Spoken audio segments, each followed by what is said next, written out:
guys, welcome to my channel. So nata dire XSR 155 o XR nila? O CRF? CRF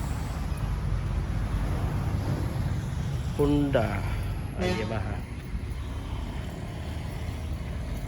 Nice kayo guys, no? CRF 150.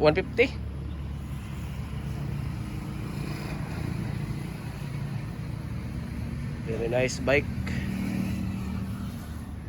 So highly recommended na siya guys kung mga off-road ka, mga dito pa sa mga bukid-bukid.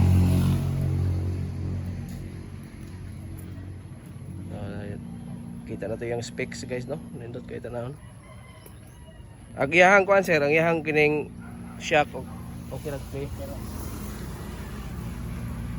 Nindot kaya. So mapili mo, linya ko kadto kada pro pero ang highway mo.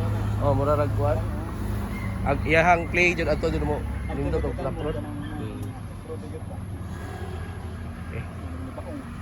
Salamat sir.